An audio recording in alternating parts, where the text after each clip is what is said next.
Assalamualaikum warahmatullahi wabarakatuh. Berjumpa lagi di Coretan Guru. Bagaimana kabarnya saudara-saudara semua?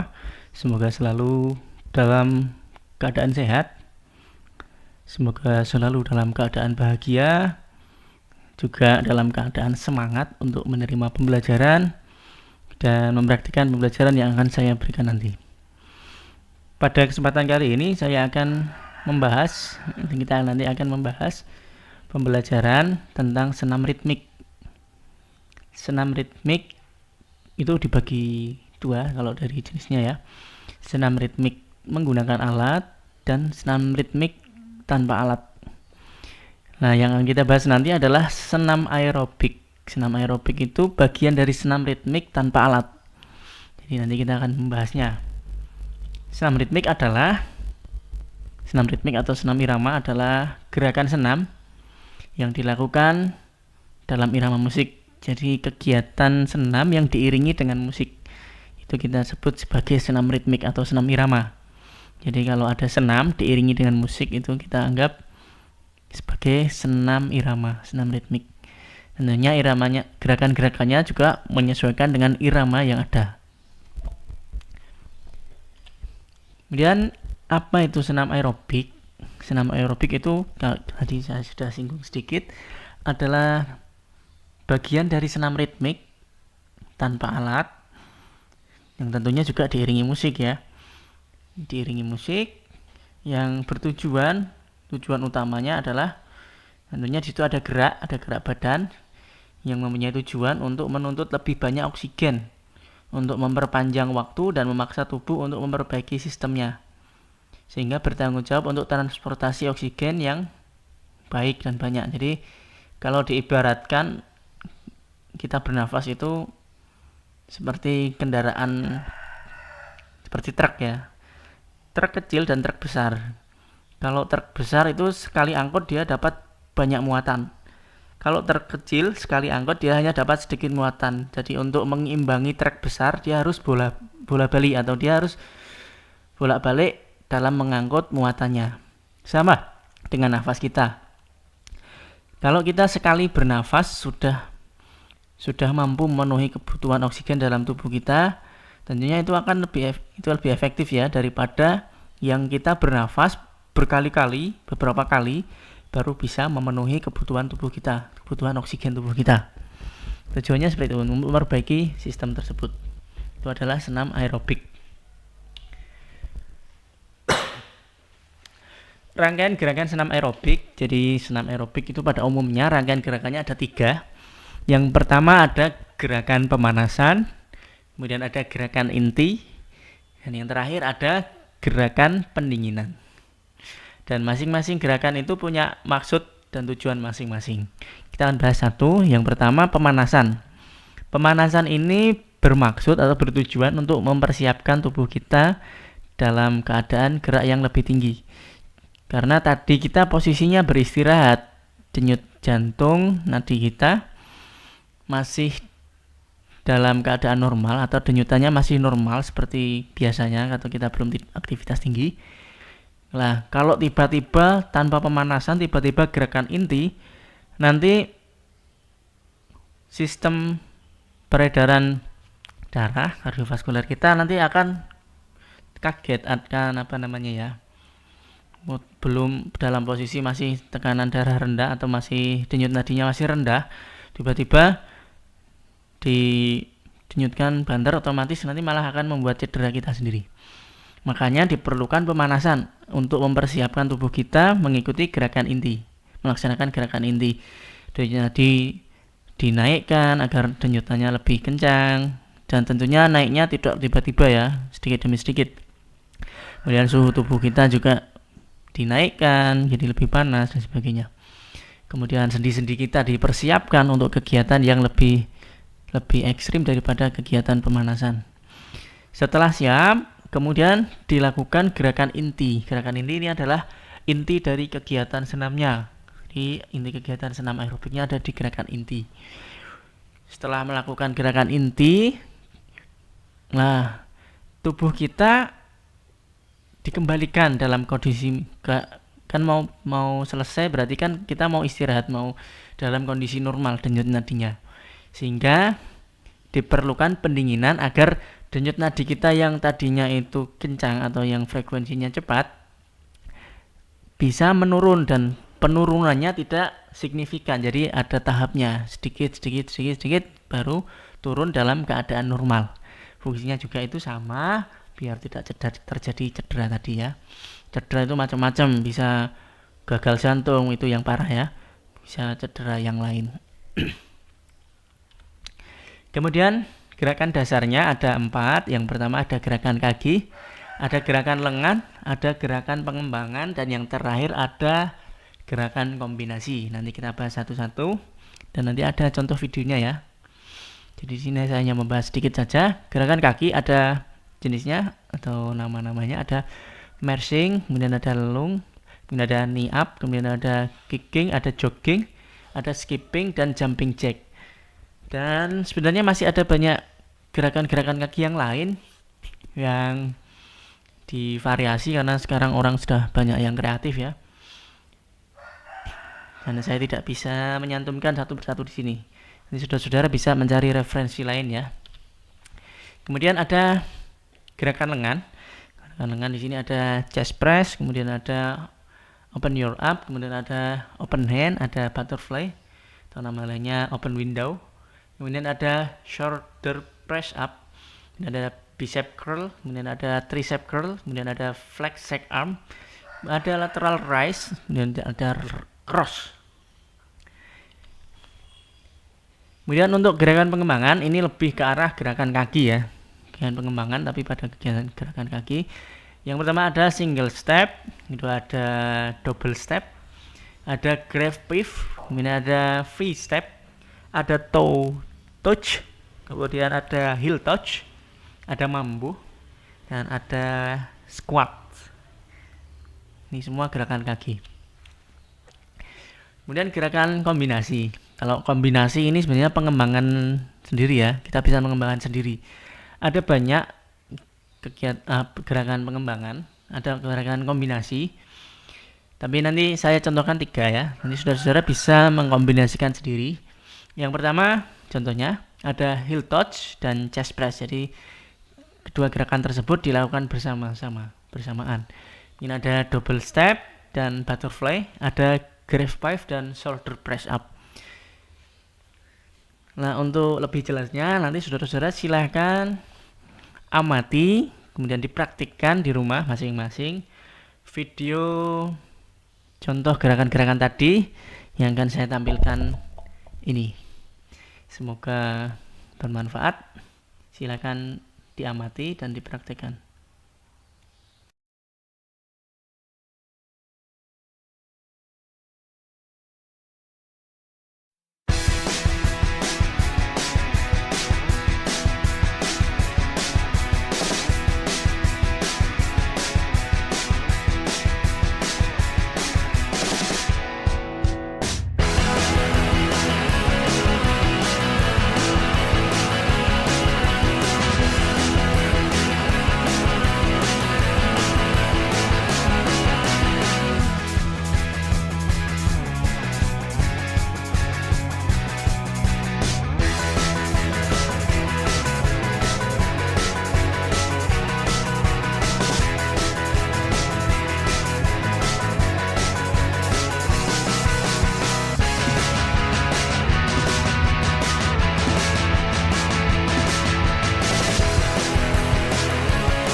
Demikian ya pembelajaran kita pada hari ini. Semoga bermanfaat. Dan untuk penugasan saya sampaikan secara verbal. Jadi penugasannya silahkan saudara-saudara semua membentuk kelompok setiap kelas. Jadi setiap kelas silahkan membentuk kelompok. Kelompoknya jumlahnya 5, 6 atau 7 atau paling banyak 8. Silahkan disusun secara mandiri kelompoknya. Cari yang rumahnya paling dekat mungkin ya. Cari yang jarak rumahnya paling dekat. Kemudian susunlah sebuah rangkaian senam beserta musiknya. Jadi saudara-saudara membuat kreasi senam sendiri dari gerakan-gerakan dasar yang sudah saya jelaskan tadi dalam video. Kemudian kegiatan senam tersebut direkam dari depan ya. Silakan direkam, kemudian diupload di YouTube. Kemudian nanti tugasnya dikirimkan pada saya melalui Google Classroom. Yang dikirimkan cukup linknya saja ya, tidak filenya ya.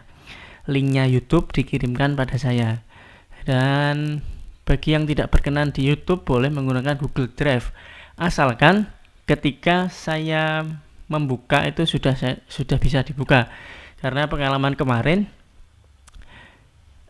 saya belum di linknya, memang benar link adalah link Google Drive, tapi aksesnya hanya untuk pribadi. Jadi saya belum diberi akses sehingga saya tidak bisa menonton video yang sudah kalian buat. Nah, untuk kegiatan senam ini adalah tugas kelompok. Nanti jumlah kelompoknya boleh 5, 6, 7, 8. Kemudian untuk menentukan kelompoknya silakan didiskusikan secara mandiri dengan teman-temannya. Dengan tadi ya pertimbangan yang jarak rumahnya paling dekat. Jaraknya rumahnya dekat-dekat ya, tidak usah yang jauh-jauh. Kemudian tugasnya adalah membuat videonya nanti berisi tugasnya yang pertama membuat rangkaian senam dulu ya, rangkaian senam aerobik. Saya beri durasi karena kita latihan ya udah durasinya 10 menit saja minimal, lebih boleh. Jadi durasinya 10 menit minimal. Kemudian diiringi musik ya. Musiknya silakan cari sendiri, silakan kreasi sendiri. Gerakannya juga silakan dikreasikan sendiri, kombinasikan gerakan-gerakan dasar yang sudah saya tampilkan tadi. Dan kemudian tugas tersebut videonya diupload di YouTube. Setelah diupload di YouTube, yang dikirimkan pada Google Classroom nanti adalah link YouTube-nya atau link Google Drive yang saya sudah bisa mengaksesnya. Dan untuk kegiatannya atau paling lambat pengumpulan tugasnya nanti saya beri waktu sampai Maret minggu kedua. Jadi Maret minggu kedua videonya harus sudah dikirimkan di Google Classroom. Nanti akan saya buatkan link pengiriman. Gitu ya. Terima kasih sudah menonton, sudah mengikuti pembelajaran pada hari ini. Semoga bermanfaat dan jangan lupa untuk like video ini dan subscribe pada channel saya. Terima kasih. Assalamualaikum warahmatullahi wabarakatuh.